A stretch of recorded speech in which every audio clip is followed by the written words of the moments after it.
Amado Espírito Santo, visitai os nossos corações com a luz e o calor, para que possamos sentir derreter o imenso gelo que nos tira a sensibilidade.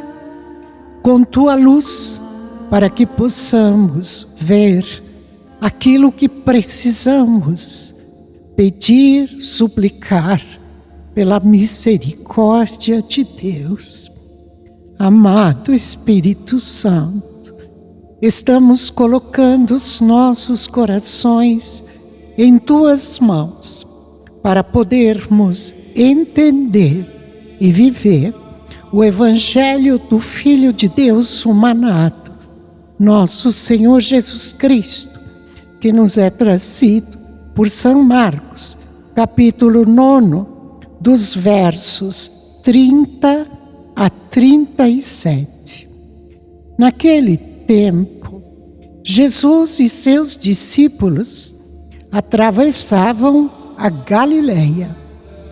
Ele não queria que ninguém soubesse disso, pois estava ensinando a seus discípulos e dizia-lhes: o Filho do Homem vai ser entregue nas mãos dos homens, e eles o matarão. Mas 3 dias após sua morte, ele ressuscitará. Os discípulos, porém, não compreendiam essas palavras e tinham medo de perguntar. Eles chegaram a Cafarnaum. Estando em casa, Jesus perguntou-lhes: o que discutíeis pelo caminho? Eles, porém, ficaram calados, pois pelo caminho tinham discutido quem era o maior. Jesus sentou-se, chamou os 12 e lhes disse: se alguém quiser ser o primeiro, que seja o último de todos e aquele que serve a todos. Em seguida, pegou uma criança, a colocou no meio deles e, abraçando-a, disse: quem acolher em meu nome uma destas crianças, é a mim que estará acolhendo. E quem me acolher, está acolhendo não a mim, mas aquele que me enviou. Palavra da salvação. Glória a vós, Senhor. Jesus, neste texto, estava ensinando seus discípulos. Por isso, afastou-se da própria cidade, da multidão, para ensinar. E aqui nós precisamos nos questionar: será que estamos buscando a sós Jesus para aprendermos aquilo que é tão necessário para a nossa vida? Jesus tem um gosto extraordinário de ensinar. Foi para isso que ele veio para a terra, para ensinar, para mostrar, para revelar a grandeza do Pai que nos criou, mas também a dignidade que temos como filhos. Jesus veio restaurar a nossa imagem danificada, corrompida pelo pecado. Por isso gostava tanto de ensinar. E neste dia, Jesus fala: o Filho do Homem, referindo-se a si mesmo, vai ser entregue nas mãos dos homens, e eles o matarão. Mas nada acabou ali. O próprio Jesus continua: mas 3 dias após a sua morte, Ele ressuscitará. A morte de Jesus na cruz foi o nosso parto. Nós fomos paridos na sua morte de cruz. E assim como uma mãe ao morrer, quando dá luz para um filho, para um bebê, já não pode mais alimentá-lo nem sustentá-lo.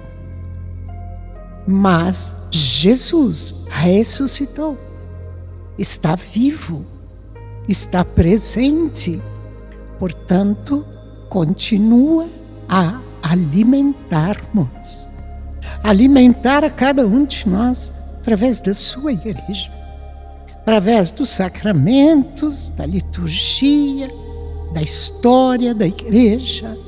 Enfim, Jesus está vivo. A mãe que nos pariu na cruz morrendo e nos deu a vida eterna. Nós temos 3 mães: a mãe biológica, a mãe espiritual, que é Nossa Senhora, e a mãe que nos deu a vida eterna, que é o parto de Jesus Cristo na cruz. E Ele continua sustentando a todos aqueles que creem nele, que o buscam. E a única maneira de sermos restaurados em nossas deformidades pelo pecado é a força de Jesus Cristo. Só Ele cura, só Ele liberta, só Ele renova. E é interessante, porque os discípulos, ao escutarem isso, não fizeram perguntas, porque na verdade não entenderam nada do que iria acontecer. Jesus muda o assunto e diz, chegando em casa: o que é que vocês estavam falando pelo caminho? É claro que Jesus escutou, mas eles não disseram, ficaram calados. E Jesus então disse: vocês estavam querendo saber qual é o maior de vocês, qual é o melhor de vocês. E eu digo para vocês, ensino para vocês, se alguém quiser ser o primeiro, que seja o último de todos, e aquele que serve a todos também. Jesus deixou o seu próprio modelo, seu próprio exemplo, porque veio para servir a todos, servir com sua graça, servir com sua presença, e também se colocou no último lugar. Jesus nos deu um modelo de grandeza. Ele, Deus, desce tanto, próximo ao nada. Assim nos diz João Paulo II. Este Deus desceu tanto, chegou próximo ao nada. E isto significa a grandeza deste Deus. Então, o modelo para sermos de verdade pessoas na dignidade de filhos e filhas de Deus, precisamos imitar Jesus, servir e não querer nunca os primeiros lugares, mas sempre aquele lugar que realmente engrandece. Santa Teresinha dizia: dá-me o último lugar, porque este lugar ninguém quer, está sempre livre, está sempre vago. Eu quero este último lugar, que possamos aprender com Jesus, a termos também um coração de criança, um coração dócil, um coração que sabe escutar, um coração que sabe amar. Esta é a criança que Jesus fala. Que Deus nos dê este coração de criança, muito atento em aprender sempre com este divino Mestre, o Filho de Deus humanado. Amém.